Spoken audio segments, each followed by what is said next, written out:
آج آپ کے درمیان آنے کی وجہ دو تسلسل ہیں. تھوڑا وقت تو لوں گا میں آپ کو، لیکن جب تک میں ایک پکچر آپ کو کمپلیٹ کرتا ہوا نہیں آؤں گا اس وقت تک میں آپ کو واضح طور پہ نہیں بتا پاؤں گا کہ ہمارے اغراض و مقاصد کیا ہیں، اور اس کے بعد پھر میں آپ کو بتاؤں گا کہ وائس آف شہدائے پاکستان کیا ہے. رسول بات کراچی کا میں بیٹا، کراچی سے تعلق آپ ہی کے درمیان سے اسٹوڈنٹ پالیٹکس، پھر تاجر پالیٹکس، اور اس کے بعد نیشنل پالیٹکس کا آغاز کیا. حالیہ دنوں میں جو کراچی کا کردار رہا، در حقیقت یہ میں آپ کو آگاہ کرتا چلوں، اس نے عالمی اداروں کو شکست سے دوچار کیا. ان کا نظریہ یہ تھا کہ کراچی میں بہت لاشیں ہیں، کراچی نے بہت تکالیف اٹھائی ہیں، اگر افواج پاکستان کے خلاف کوئی موومنٹ کی جاتی ہے تو سب سے بڑا ری ایکشن کراچی سے آئے.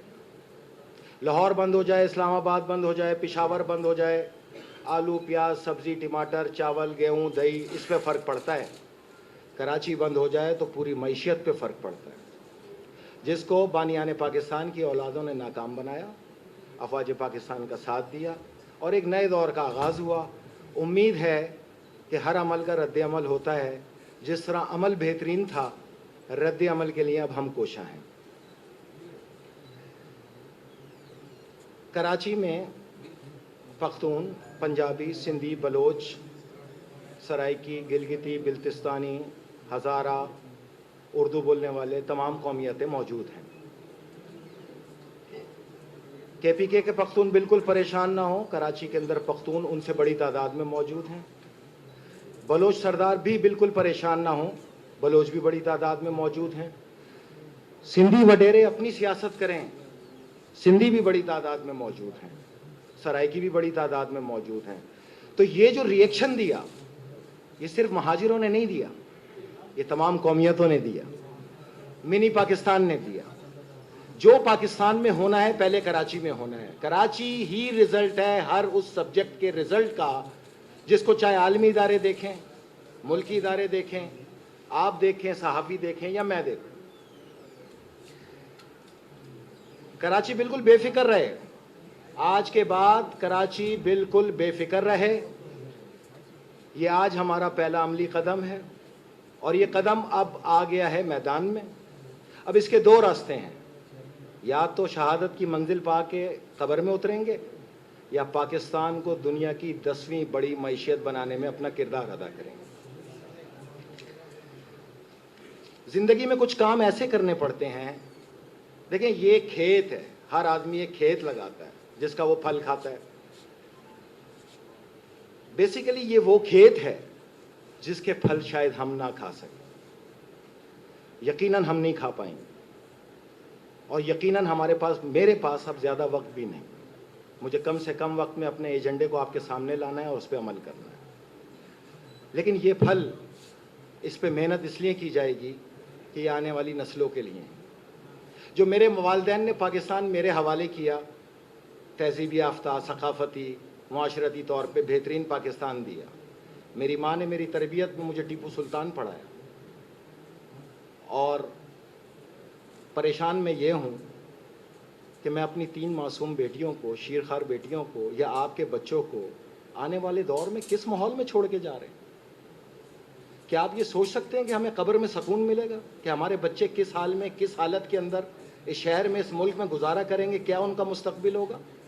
ہم نے یہ کبھی نہیں سوچا، کیونکہ ہماری محدود نظر کل سے آگے گئی نہیں کبھی. ہماری نظر تو یہ کہ کل کیا ہوگا، میرا کیا ہوگا، میرا کیا فائدہ، یہ کس ایجنڈے سے آیا ہے، اس کے پیچھے کون ہے. اس سے آگے نہ سوچنے کی کبھی کسی نے کوشش کی ہے، نہ کوئی کرے گا. لیکن میں جن لوگوں کے درمیان بیٹھا ہوں، میں جانتا ہوں وہ تہذیب ثقافت کے امین ہیں، اور وہ بہتر جانتے ہیں کہ میں کیا بات کر رہا ہوں. یہ جنگیں کبھی بھی فوج نہیں لڑا کرتی، جنگ تو قوم لڑا کرتی، اور اس کا فقدان دیکھنے میں نظر آیا. جب آپ کسی کو صحت مند معاشرہ دیتے ہیں یا صحت مند معاشرے کی طرف جاتے ہیں، تو اس کا سب سے بنیادی جز ہے نظام انصاف. جہاں انصاف نہیں وہاں کوئی معاشرہ نہیں. چرچل کا مشہور ڈائلاگ ہے جنگ عظیم دوئم میں، جب برطانوی عمائدین نے اس سے آ کے کہا کہ ہمیں خطرہ ہے کہ برطانیہ تباہ ہو جائے گا، تو اس نے نہ پوچھا یہ کہ بندوقیں کتنی ہیں، توپیں کتنی ہیں، میزائل کتنے ہیں، جہاز کتنے ہیں. اس نے یہ کچھ نہیں پوچھا. اس نے صرف ایک بات پوچھی، یہ بتاؤ ہمارے ہاں نظام انصاف کیسا چل رہا ہے اور عدالتیں کیسے کام کر رہی ہیں. لوگوں نے کہا کہ عدالتیں بہت اچھا انصاف کر رہی ہیں، تو اس نے کہا بے فکر رہو، اس ملک کو کوئی تباہ نہیں کر سکتا. یہ ایک تاریخی سچ اور حقیقت ہے. اسلام اور انصاف ایک ہی سکے کے دو رخ. در حقیقت انصاف کا نام ہی اسلام ہے اور اسلام کا نام ہی انصاف ہے. آپ جن خلفائے راشدین کی مثالیں دیا کرتے ہیں ان کو کہا جاتا تھا انصاف کرنے والا خلیفہ. اس کا اردو ادب میں ترجمہ تو یہی بنتا ہے. باقی مولوی صاحبان نے یہ اپنے لیے نکال لیا تاکہ وہ صدر بن جائیں تو خلیفہ راشدین ہو جائیں. یہ ممکن نہیں. سب سے پہلے ہمیں انصاف کی طرف جانا ہے. بہت افسوس کی بات ہے، سر شرم سے جھک جاتا ہے. میں جانتا ہوں کہ آپ لوگ کی مجبوریاں کیا ہیں.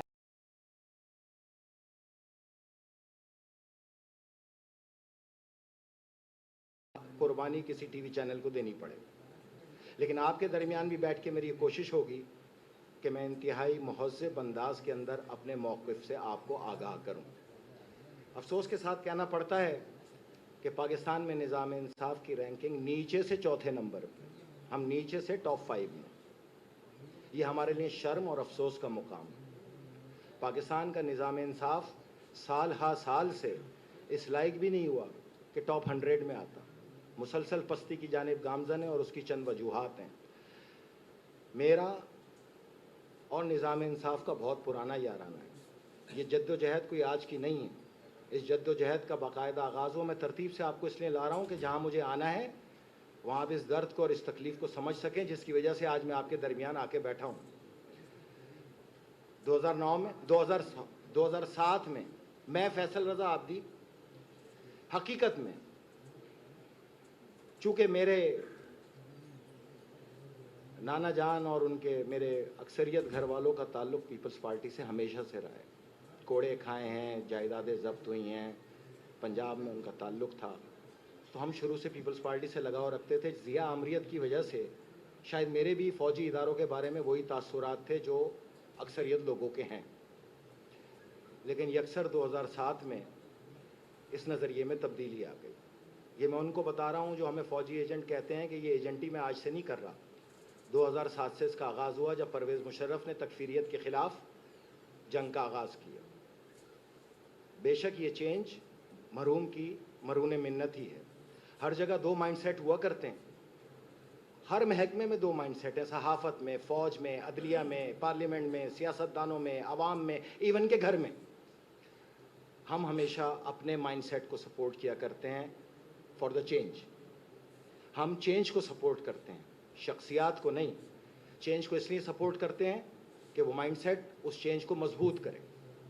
تو اس وقت سے فوج کی حمایت کا آغاز کیا، کیونکہ گزشتہ 24 سال سے میں اپنے ہم نوا لوگوں کو اور 14 سال سے میڈیا کو بتاتا آیا ہوں کہ میں ایک جنگ لڑنے آیا ہوں. 2007 میں لال مسجد آپریشن کے وقت مجھے یہ اندازہ ہو گیا کہ آنے والے دنوں میں جنگ کس سے ہے. تو اسی دن میں نے یہ فیصلہ کیا کہ میں 25 کروڑ عوام کو فوج بناؤں گا. اس کی وجہ یہ ہے کہ شروع میں تو وہ جنگ بڑی کامیابی سے لڑی گئی جہاں قانون کی حاکمیت کو چیلنج کیا جا رہا تھا، ریٹ آف اسٹیٹ کو چیلنج کیا جا رہا تھا، ویجنگ آف وار کا کھلا آغاز ہو چکا تھا اسلام آباد میں. میں نے اس چینج کو سپورٹ کرنا شروع کیا اور یہ وعدہ کیا کہ میں 25 کروڑ عوام کو افواج پاکستان بناؤں گا. اس کی وجہ یہ تھی کہ ٹھیک 3 دن بعد اس فتح کو شکست میں ڈھالنا شروع کیا. عالمی میڈیا کی سربراہی میں، میڈیا ہی میں بیٹھے ہوئے وہ لوگ جو ایک دور میں پرویز مشرف کو چوڑیاں دے کے آتے تھے، پھر اس کو قاتل ڈکلیئر کرنا شروع کر دیا. اور اسی غلطی نے، اگر اس وقت تکفیریت کا سر کچل دیا جاتا. تکفیری میری نظر میں نہ کوئی فرقہ ہے نہ مذہب ہے.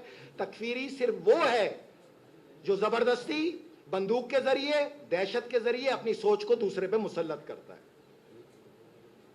اگر اس وقت تکفیریت کا سر کچل دیا ہوتا اور افواج پاکستان اور پرویز مشرف کو دھوکہ نہ ملا ہوتا تو شاید آج ہم ان حالات میں سے نہیں گزر رہے ہوتے. اس وقت فتح کو شکست میں بدلنا، آج صورتحال یہ ہے کہ آپ گلی گلی تکفیریت کا سامنا کر رہے ہیں. اور 9 مئی تکفیریت کا عالمگیر دن تھا پاکستان کے اندر.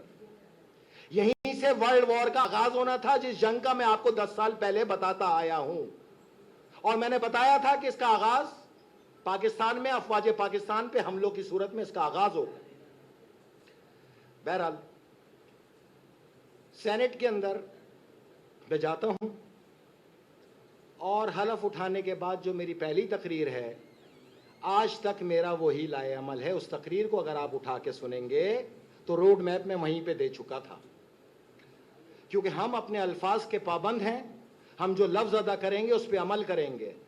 تبدیلی نفس کا آغاز اپنے اندر سے کیا جاتا ہے، معاشرے سے نہیں. جب انسان خود تبدیل ہوگا، معاشرہ خود تبدیل ہونا شروع ہو جائے گا. تو بہرحال پرویز مشرف کو ناکام بنانے کے لیے عالمی اداروں نے افتخار محمد چودھری کو لانچ کیا. مقصد ہزاروں کی تعداد میں وہ دہشت گرد جو افواج پاکستان پکڑ چکی تھی، ان کی رہائی یقینی بنا کے انہیں شام اور عراق میں ٹرانسپورٹ کرنا، جہاں آل رسول کے مزارات پہ وہ حملوں میں ملوث پائے گئے. اس کی سرکوبی کرنے کے لیے میں نے پوری طاقت سے افواج پاکستان کا ساتھ دینا شروع کیا. دیکھیں میرے معزز صحافی بھائیوں، کم سے کم اب ہم اس عمر میں آ چکے ہیں کہ ہمیں اتنا تو سمجھ لینا چاہیے، جو ایجنٹی کرتا ہے اس کی گاڑی پہ وزیر کا جھنڈا لگ جاتا ہے. جو ایجنٹی کرتا ہے وہ گھر میں سو رہا ہوتا ہے اور صبح اس کو پتہ چلتا ہے کہ وہ قومی اور صوبائی اسمبلی کا الیکشن جیت چکا. جو ایجنٹی کرتا ہے اس کو برات دی جاتی ہیں. جو ایجنٹی کرتا ہے وہ قابل فخر بن جاتا ہے، لیکن جو ایجنٹی نہیں کرتا وہ تنہا رہ جاتا ہے. افتخار چودھری کے ساتھ اگر اسٹیبلشمنٹ تھی، میں خلاف تھا. ثاقب نثار کے ساتھ اگر اسٹیبلشمنٹ تھی، میں خلاف تھا. آج کے دور کے نیازی کے ساتھ، آج کے دور کا نیازی اس کا لقب ہے، وہ اس دور کا نیازی تھا، یہ اس دور کا نیازی ہے. اس کے ساتھ اسٹیبلشمنٹ تھی، میں خلاف تھا. میں تو اس وقت سے فوج کی حمایت کر رہا ہوں جب تنکا جوڑ کے اس دور کے نیازی کو لیڈر بنایا جا رہا تھا. تنکا جوڑ کر. اور جو یہ کہتے ہیں کہ 2018 میں اسٹیبلشمنٹ پی ٹی آئی کو لے کے آئی، غلط، جھوٹ ہے. یہ اسٹیبلشمنٹ صرف پی ٹی آئی کو نہیں لے کے آئی، جس کی جتنی اوقات تھی اس کو اتنا ہی حصہ دیا گیا. زیادہ اوقات پی ٹی آئی کی تھی، اس کو وفاق اور کے پی کے دے دیا گیا. پیپلز پارٹی سندھ میں نظر آتی تھی، اس کو سندھ دے دیا گیا. باپ بنا کے بلوچستان دے دیا گیا. اس طرح بندر بانٹ ہو گئی. تو کوئی یہ نہ کہے کہ اسٹیبلشمنٹ صرف پی ٹی آئی کو لائی تھی. اسٹیبلشمنٹ پی پی پی کو بھی لائی تھی. اسٹیبلشمنٹ باپ پارٹی کو بھی لائی تھی، سبھی کو لائی تھی. بہرحال افتخار چودھری کو لانچ کیا گیا. تمام سیاسی رہنما بشمول پیپلز پارٹی اور پیپلز پارٹی میں سوائے 2 لوگوں کے افتخار چودھری کو خلیفۃ المسلمین بنا کے پیش کیا گیا. پارلیمنٹ کے ذریعے، باقاعدہ حکومت کے ذریعے اس کو کندھے پہ سوار کر کے دوبارہ ایک بار پھر چیف جسٹس بنا دیا گیا. جس نے دھڑا دھڑ افواج پاکستان اور عوام پاکستان پہ حملہ کرنے والے دہشت گردوں کی رہائی کا عمل شروع کیا اور یہیں سے ٹکراؤ کا آغاز ہو. 4.5 سال میں نے اس سے جنگ لڑی، بالکل عین آئینی اور قانونی. جب میں سینٹ میں گیا تو میں نے آئین سے وفاداری کا حلف لیا. Once a senator always senator. میں قبر تک تو اب سینیٹر ہوں، تو میں اس حلف کا پابند بھی پھر قبر تک ہوں کہ میں آئین کا اور پاکستان میں آئینی تسلط کے تحت چلنے والی جمہوریت کا میں دفاع کروں. میں وہ واحد آدمی تھا جس نے ٹکر لی، اس کے اوپر کیس داخل کیا، اور کیس کیا میں نے ایس او پی 113/2005 سپریم جوڈیشل کونسل کے اس نوٹیفیکیشن کے مطابق، جو سپریم جوڈیشل کونسل میں جانے کا ایک دوسرا راستہ خود افتخار محمد چودھری اس دور کے تمام ججز نے بنایا. اسلام آباد پولیس اور ایف آئی اے کو مجھ پہ لانچ کیا گیا انویسٹیگیشن کے لیے. 4.5 مہینے میں نے انویسٹیگیشن کی. پاکستان کی سینٹ کے اندر میں نے اس کے خلاف کیس دائر کیا. اس انویسٹیگیشن کی رپورٹ کو سینٹ میں سبمٹ کرایا گیا. رپورٹ دی نہیں گئی. رپورٹ تیار تھی، میں فاتح ہو چکا تھا. اگر اس وقت میری فتح کا نہیں، قانون کی فتح کا اعلان ہو جاتا تو آج عدلیہ آپ کو یکسر الگ نظر آتی. اس دور میں اس کو خلیفۃ المسلمین کہنے والے مجھے منہ بھر بھر کے گالیاں دیا کرتے تھے. الحمدللہ قدرت کا مکافات عمل سامنے آیا. آج وہ شیشے کے سامنے کھڑے ہو کے خود اس کو گالیاں دے رہے ہیں. لیکن جو آپ نے اس کو سپورٹ کیا اس وقت اور اس سے جو نقصان ہوا، اس پاکستان کے نقصان میں صرف افتخار چودھری اکیلا ذمہ دار نہیں ہے. ہر وہ صحافی، ہر وہ جرنلسٹ، ہر وہ اینکر، ہر وہ سیاستدان، ہر وہ سیاسی لیڈر جو اس کو کندھے پہ بٹھا کے لایا اس کا برابر کا شریک ہے. یہ اور بات ہے کہ اس ملک میں سزا اور جزا کا کوئی نظام ہی نہیں، انصاف پسند اور انصاف شکن کا کوئی نظام ہی نہیں. ریٹائرمنٹ تک وہ خلیفۃ المسلمین تھا، اس کے بعد گالی ہو گیا. مغل بادشاہ کا قول صحیح ثابت ہو گیا. میں اس خطے میں آیا ہوں جہاں پہ ہر حملہ آور کا ڈھول بجا کے استقبال قوم کیا کرتی ہے اور جانے والے کو گالی دے کے رخصت کرتی ہے. بالکل آج تک اس قول کے مزاج میں کوئی فرق نہیں آیا. میں آپ کو وہ حقائق بیان کر رہا ہوں تاکہ میں آگے تیزی سے اپنی آپ کی طرف آؤں جہاں پہ مجھے آنا ہے. بہرحال جب رپورٹ ٹیبل نہیں ہوئی، مجھ سے 3 چیزوں پہ استعفیٰ لیا گیا. مجھے پیپلز پارٹی کی قیادت نے بلا کے کہا، کیونکہ میرا تقاضا تھا 2013 میں جمہوری مارشل لا کا. مجھے پیپلز پارٹی کی قیادت نے کہا آپ اس سے واپسی اختیار کریں اور معذرت کریں. میں نے کہا نہیں، میں سیاست تو قربان کروں گا لیکن اپنے مشن کو قربان نہیں کروں گا. میں اس پہ گامزن ہوں. میں نے ان کو سمجھایا کہ جمہوری مارشل لا پہلے میرے سے سمجھ تو لیں کہ یہ ہے کیا، لیکن شاید وہ اس کو ماننے کے لیے تیار نہیں. دوسرا، افتخار محمد چودھری کے خلاف جو ریفرنس دائر کیا ہے وہ واپس لے لیں. میں نے کہا یہ ممکن نہیں. یہ انصاف، قانون اور حق کا مقدمہ ہے. اس میں میں نے 4.5 سال ریسرچ کر کے، جان مار کے، اکیلا تن تنہا مقابلہ کیا ہے ایک ایسے آدمی کا جس کے آگے 24,99,999 افراد سر جھکا کے کھڑے. اس دور میں صرف 2 آدمی اس کے خلاف تھے، ایک پیپلز پارٹی کے کو چیئرمین آصف علی زرداری اور دوسرا میں. بہرحال استعفیٰ ہو گیا، میں نے استعفیٰ دے دیا. لیکن میں نے اپنے اس انصاف کو پارلیمنٹ پہ قرض کے طور پہ چھوڑ دی. آج بھی آپ کی پارلیمنٹ میرے قرض کی مقروض. کس حساب سے آپ توہین پارلیمنٹ کے بل پاس کر رہے ہیں؟ شرم آتی ہے آپ لوگوں کو؟ آپ کو تو چاہیے سب سے پہلے اس انصاف کی رپورٹ کو ٹیبل کریں جس کو آپ کے ایک سینیٹر نے محنت کر کے ایک فرعون وقت کے لیے ایک سامنے دائر کیا تھا. آپ اپنے ایک سینیٹر کو انصاف نہیں دے سکتے، آپ کسی کو کیا انصاف دیں؟ آپ کچھ نہیں کر سکتے. یہ ڈیبیٹنگ کلب ہے، سموسے کھائیے، چائے پیجئے، کافی پیجئے، گھر جائیے، واپس آئیے، موویز کے قصے سنائیے، جلسوں کے قصے سنائیے، ٹھٹے لگائیے، کہکے لگائیے، لطیفے سنائیے اور گھر چلے جائیے. ایون کہ ان کو پتہ ہی نہیں لیجسلیشن ہوتی کیا ہے. یہ لیجسلیشن کے ادارے ہیں، جبکہ ہماری عوام کا معیار یہ ہے کہ وہ M N A M P اس لیے چنتے ہیں کہ وہ سی سی فلورنگ کرائے گا، نالیاں بنوائے گا، سڑک بنائے گا. یہ شعور کا فقدان. کسی بھی پارلیمنٹیرین کا یہ کام ہرگز نہیں. دوسرے ٹکراؤ کا آغاز ہوتا ہے. اچھا میں آپ کو یہ بتاؤں کہ ایف آر اے ہمارا ایک ریسرچ سیل ہے.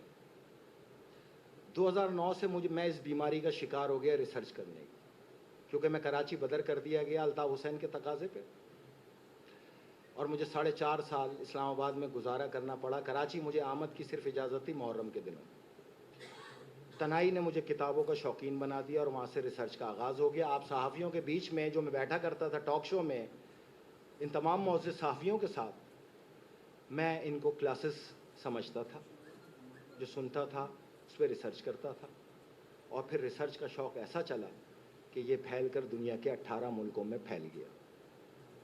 ہماری کوشش ہوتی ہے پاکستان کے خلاف اگر کوئی سازش بنائی جا رہی ہے تو ہم اس کو ٹریک کریں. ہم وسائل میں بہت کمزور ہیں، ہم طاقت میں بہت کمزور ہیں، تو ہمارے پاس کیا راستہ لگتا ہے اس سے نمٹنے کا؟ ہم اس کو کیا کرتے ہیں؟ ہم اس سازش کو پاکستانی میڈیا پہ آتے ہیں اور تش تذبام کر دیتے ہیں.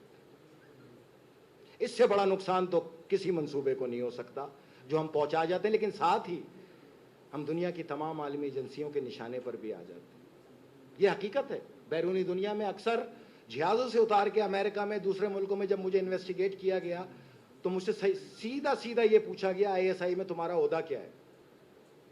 میں نے بولا میرا آئی ایس آئی میں کوئی عہدہ نہیں ہے، لیکن آئی ایس آئی میرے ماتھے کا تاج ہے. مجھے فخر ہے کہ تم نے مجھے اس لائق سمجھا کہ میں آئی ایس آئی کا ایجنٹ ہوں.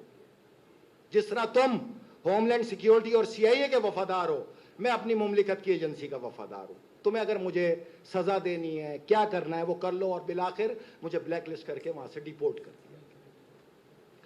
بہرحال یہ بھی سرٹیفکیٹ آف آنر ہے. بہرحال دوسرا، جون 2016 میں ہماری ٹیم نے ایک عالمی منصوبے کو تسخیر کر لی. عالمی منصوبہ کیا تھا؟ عالمی منصوبہ تھا اس دور کے نیازی کو پارلیمنٹ سے وزیر اعظم بنانا 2/3 اکثریت کے ساتھ. اس دور کے نیازی کو وزیر اعظم بنانا. جولائی اور اگست ہم نے اس کی ریکنفرمیشن پہ پورا وقت ضائع کیا. سپتمبر میں ہمیں 100% کنفرم ہو گیا کہ جی منصوبہ یہی. 2/3 اکثریت سے اس کو وزیر اعظم بنا کر اس کے ہاتھ سے 6 کام لینے تھے.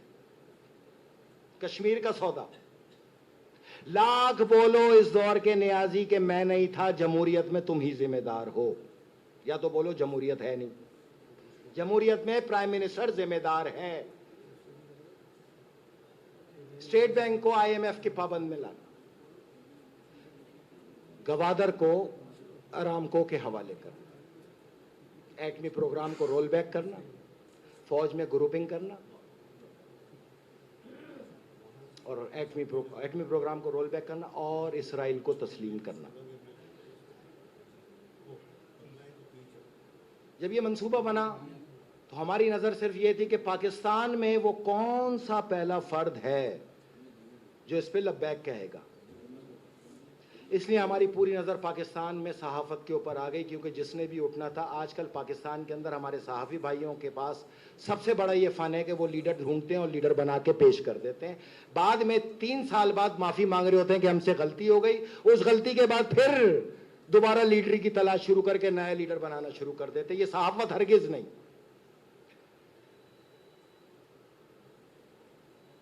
دسمبر 2016 میں اس آواز پہ سب سے پہلے لبیک کا اس دور کے چیف جسٹس ثاقب نثار نے. طے یہ ہوا کہ اس کو، چونکہ اس وقت نون لیگ کی بڑی گہما گہمی تھی، دھاندلی آسان نہیں تھی، تو عالمی اداروں نے کہا کہ جو پریولیج پہنچائے جا سکتے ہیں جس سے اس کو فائدہ پہنچے وہ پالیسی بنائی جائے. در حقیقت ان کے 2 نظریے تھے. ایک، افغانیوں کو پاکستانی کر دیا جائے جس کے ووٹ عمران خان کو ڈلیں گے. ایک تو ان کا نظریہ یہ تھا. یہ نظریہ یہاں پہ رائج کیا گیا، ہر ادارے نے اس میں حصہ ڈالا، ہر ادارے نے. 2018 میں مارٹن روڈ میں کی جانے والی میری تقریر اس چیز کا گواہ ہے کہ وہاں میں اشارتاً بتا چکا تھا. ہر ادارے نے اس میں حصہ ڈالا. لیکن عالمی اداروں کے 2 فینومینا تھے. وہ دکھاتے رائٹ ہیں، جاتے لیفٹ ہیں. وہ دکھاتے ایسے ہیں کہ ہمارا سارا کام آپ ہی کے فائدے میں، لیکن در حقیقت وہ ایک عالمی ایجنڈے پہ چل رہے ہوتے ہیں. آپ کو یہ دکھایا جا رہا تھا کہ اس سے عمران نیازی کو فائدہ ہوگا. در حقیقت پاکستان کے اندر تکفیریت کا بیج بویا جا رہا تھا پاکستانی کر کے. عالمی جنگ تک جانا تھا. یہاں پیادے چاہیے تھے، یہاں ٹروپ چاہیے تھے، یہاں ایسے ملیٹنٹ چاہیے تھے پاکستان کے اندر جو ملیٹنسی کریں. اس کے لیے لازم تھا کہ ان کو پاکستانی شہریت دی جاتی. ہماری نظر آئی کہ اس کا سب سے پہلا آواز کون اٹھائے گا، تو ثاقب نثار نکلا. پاکستانی قوم کو اس کو ڈبل سر کا خطاب دینا چاہیے. وہ تو سر کے خطاب لیا کرتے تھے، یہ ڈبل سر ہیں. بہرحال انہوں نے اعلان کیا 2 ماہ کے اندر مردم شماری مکمل کی جائے، اور مردم شماری میری اور سپریم کورٹ کی نگرانی میں ہوگی. بھائی آپ کا کیا کام؟ یہ تو جمہوری حکومتوں کے فیصلے ہوتے ہیں، آپ کا کیا کام؟ جوائنٹ وینچر بنا، تمام اداروں کے لوگ ملے، اور آخر میں 2 فروری 2017 مردم شماری ہونے سے 6 ماہ قبل وسیم بادامی کے پروگرام میں نے میڈیا کو ہتھیار بنا کے اس کو ڈسکلوز کرنا شروع کیا. میں نے آپ سے کہا نا، ہم واحد نقصان جو ان کو دیتے ہیں وہ تش تش بام کر دیتے ہیں. اور وہاں سے لے کے جون جولائی تک میں ٹی وی پروگراموں پہ چیخ چیخ کے پاکستانی عوام کو بتاتا رہا خدا کے واسطے ہوش کر لو, یہ افغانیوں کو پاکستانی کرنے جا رہے ہیں, کل تمہاری زندگی اجیرن ہو جائے گی.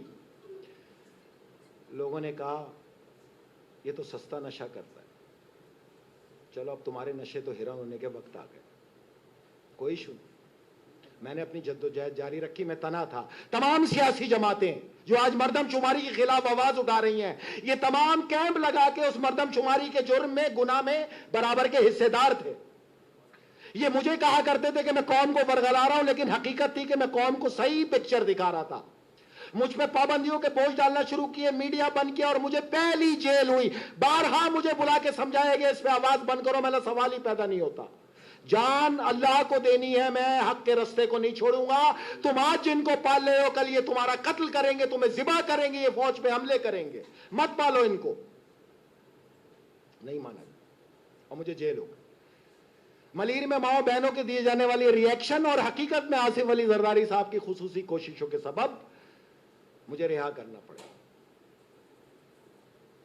جب میں جیل گیا تو مردم شماری کو اپروو کر دیا گیا. سینسس کمشنر آف پاکستان نے آفیشلی یہ اعلان کیا 2017 کے آخر میں کہ ہم نے تمام افغان ریفیوجیز کو ایز اے پاکستانی شہری شمار کر لیا ہے.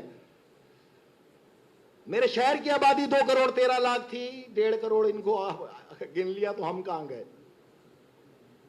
قدرت نے بچت کر دی کہ پرانی ووٹر لسٹوں پہ وہ الیکشن منعقد ہو گیا, ورنہ آپ کو جس دن ووٹ دینے جاتے آپ کو پتہ چلتا ووٹ تو کیا, آپ کی تو شناخت ہی ختم کر دی گئی. اس عمل کے اندر میں باہر نکلا اور پوری طاقت سے اس وقت کے چیف جسٹس سے ٹکرا گیا.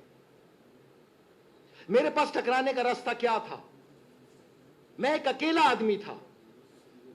آواز ظالم اور جابر حکمراں کے آگے کلمہ حق بلند کرنا سب سے بڑا جہاد ہے. رسول مقبول صلی اللہ علیہ وآلہ وسلم نہ تیر کا جہاد اہم ہے, نہ تلوار کا اہم ہے, نہ بندوق کا اہم ہے, کیونکہ تیر تلوار بندوق کی باری آتی ہی منہ سے باتیں کرنے کے بعد ہے. میں نے اس جہاد کو اپنایا. چینل 5 پہ ایک نوجوان اینکر آیا, اس کو صحافت کا شوق تھا. میں نے اس سے بولا تمہاری قربانی ہو جائے گی. کہتا ہے کوئی ایشو نہیں. اس کا نام تھا عدنان حیدر. اس پروگرام میں ثاقب نثار کی لاقانونیت کے خلاف میں نے آواز بلند کی. اس پہ سو موٹو ایکشن ہو گیا. دوسرے ہی دن سو موٹو ایکشن ہو گیا, چینل سمیت, اینکر سمیت, مجھ سمیت. مجھے اور ٹی وی پہ یہ خبر چلائی گئی کل پیش ہو جاؤ اسلام آباد میں. ایک اور ٹی وی پہ میں نے آ کے اپنا مدعا بیان کیا K21, کیونکہ اسی نے مجھے جگہ دی. اس دن میں نے کہا کہ بھائی نوٹس ڈسپیچ کیا جاتا ہے اسلام آباد سے, تو نوٹس کو آنے میں 3 دن تو لگتے ہیں نا, تو کل کیسے پیش ہو جاؤ؟ آپ نے ہیلی کاپٹر سے بھجوایا نوٹس مجھے. اگلے دن عدالت کے اجلاس میں ریمارک دیتے ہوئے انہوں نے کہا ٹھیک ہے 3 دن بعد کا نوٹس بھیج دیا جائے. ایس ایس پی میرے پاس وہ نوٹس ریسیو کرانے آیا. میں نے اس سے کہا آپ کو آنے کی کیا ضرورت تھی, فون کرتے ہم خود آ جاتے, ہم تو قانون کا احترام کرنے والے لوگ ہیں, آپ حکم کریں. کہہ رہے ہیں آپ نے پیش ہونا ہے. ملا ہوں گے. وکیلوں سے میں نے رابطہ کرنا شروع کیا کہ بھائی میرے پاس تو لائسنس نہیں ہے, مجھے وکیل چاہیے. کوئی وکیل ساتھ دینے کو تیار نہیں تھا. تو ایک بزرگ جو میرا قانون میں استاد ہے, ڈاکٹر امجد حسین بخاری, جس کی عمر 70 سال ہے, اس نے کہا میں حاضر. اور ہم گئے. اچھا یاد رکھیے گا PCO وار آن ٹیرر میرے 17 ریسرچ ٹاپک ہیں, اس میں وار آن ٹیرر پہلا ہے, PCO ججز دوسرا ہے, نظام انصاف تیسرا ہے. ہم گئے, جسٹس ثاقب نثار, جسٹس بندیال اور جسٹس اعجاز الحسن صاحب کی عدالت لگی ہوئی تھی. ہم نے کہا جی ہمارا کیس کراچی شفٹ. پہلے تو جیسے ہی جا کے ڈائس پہ کھڑے ہو, میں آپ کو صرف اس لیے بتا رہا ہوں کہ یہ مت سمجھنا میں صرف بولتا رہتا ہوں, میں عملاً جدوجہد بتا رہا ہوں اکیلے آدمی کی. اس کے بینچ پہ جا کے کھڑے ہوئے تو پہلا لفظ ثاقب نثار نے ادا کیا, یہ کس طرح بدماشوں کی طرح کھڑا ہوا ہے. ٹون چیک کریں آپ چیف جسٹس آف پاکستان کی, بینچ میں تمام صحافی, تمام لوگ سن رہے ہیں, یہ کس طرح بدماشوں کی طرح کھڑا ہوا ہے. میں نے اس سے کہا آپ کھڑے ہو کے دکھا دیں, پھر کیسے کھڑا ہوا جاتا ہے.